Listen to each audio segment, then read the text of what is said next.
Playboi Carti music review. Let's go. Fantano, let's go. Music. Here we have a brand. Leave it before we listen to this. All you sheep-minded people, leave your comments below. What's your review of the project? I'm gonna let you know mine right now. Controversial opinion, kind of trash, kind of not good. I'm putting my cards on the table. I can make a better song in my sleep. I'm just saying. I'm just talking. By the way, we're just gonna get into it. New LP from rapper, songwriter, in-demand artist, hip-hop boy, Mr. Playboi Carti. Coming through with a project that is almost 5 years in the making. Music, really one of the most highly anticipated releases in recent memory. And,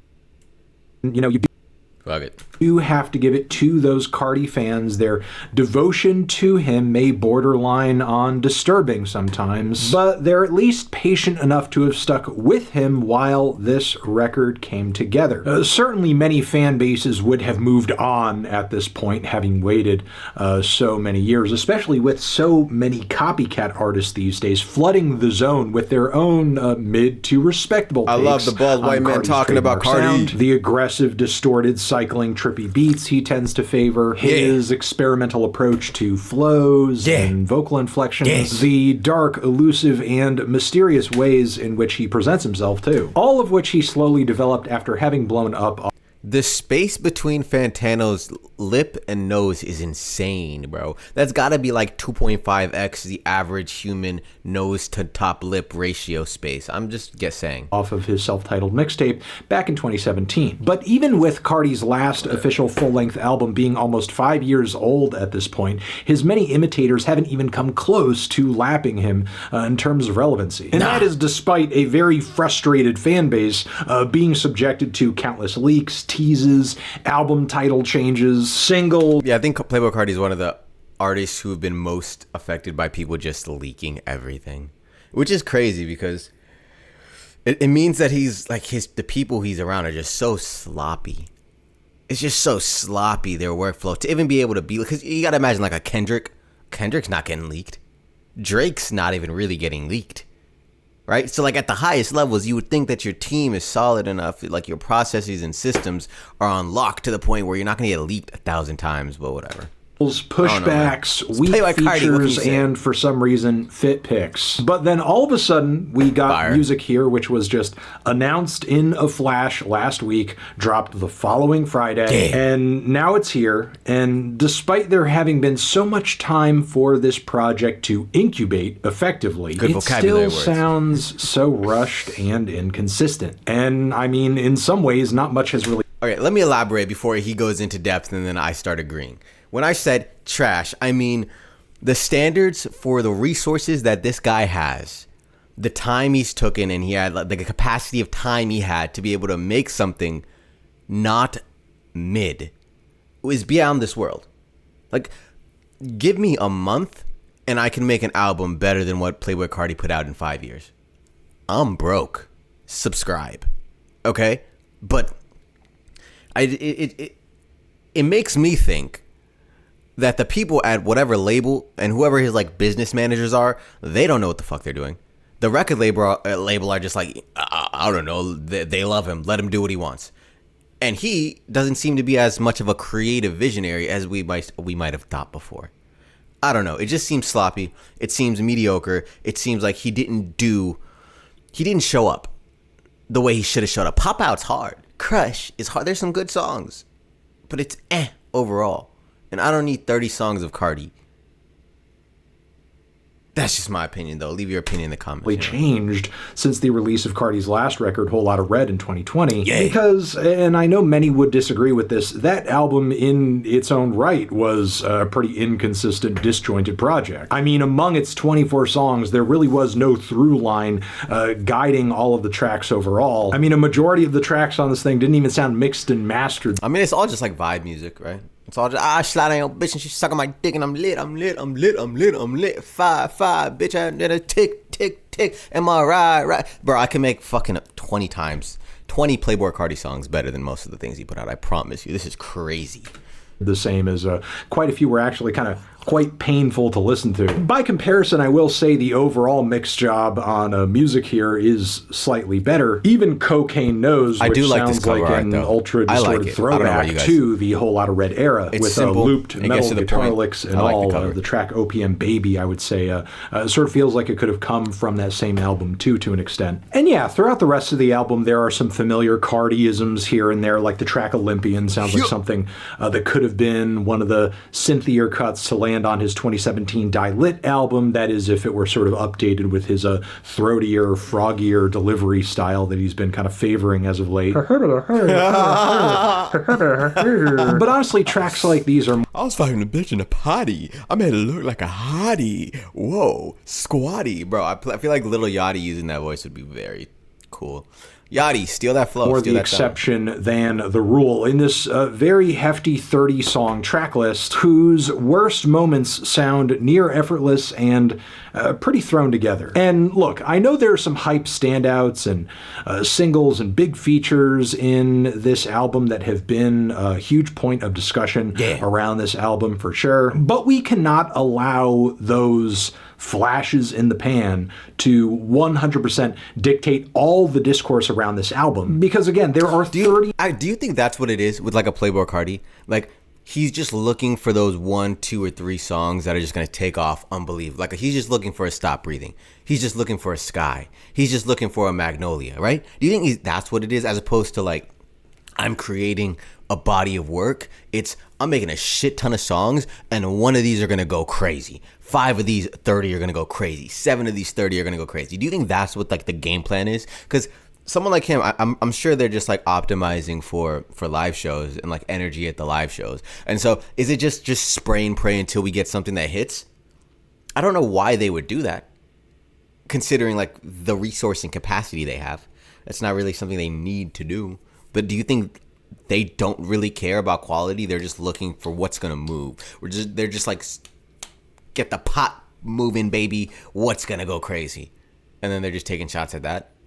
Because that's what it kind of feels like. It kind of feels like just throwing shit at the wall until something sticks. These songs on this project, and they all collectively contribute to this album's overall quality. Bang. And looking at this project as a whole, I feel like I'm pulling up the floorboards on a house and just like seeing termites just devastating all of the wood that the entire house is built on. Because once again, like with Whole Lotta Red, and that album was like packed with all that vamp shit and so on and so forth. With music, I just don't really feel like there's a lot of vision pulling these songs together, because they're either so short and directionless and underdeveloped that their inclusion on this album is insulting, or I'm just left feeling like Carti and company could have just done more with the track. We Need All the Vibes, for example, is a track that just kind of sounds like an old, stale, Young Thug summer jam that was sitting in the vault, and Playboi Carti just like contributed a couple bars to the second half of it, and that's it. There's also Rather Lie featuring The Weeknd, which kind of sounds like the other side of a coin we already caught wind of from Timeless.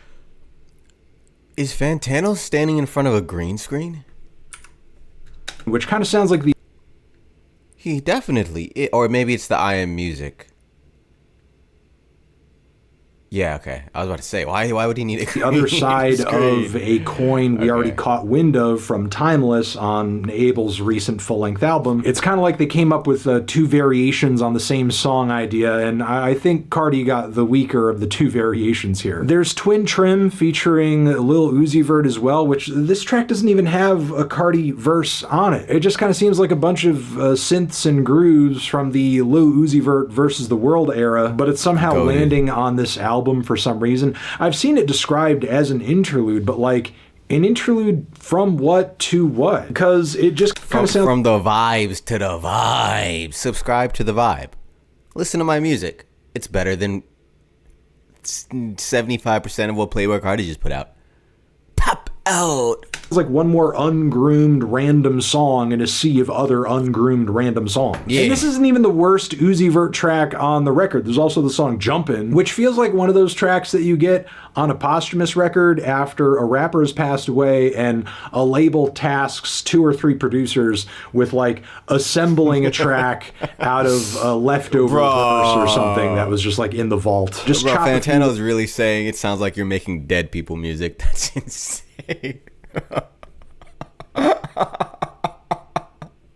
That's wild, brother. Bro said it sounds like you're dead on these songs. Bro, that's crazy. I could never say that. Me? I'm the biggest Playboi Carti fan.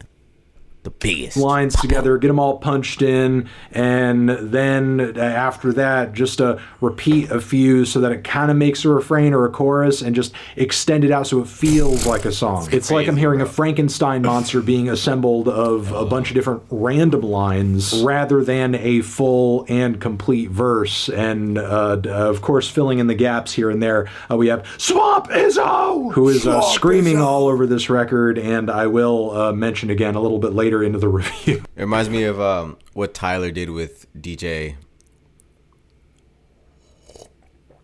I got my toes out in the boat. I think that's his name.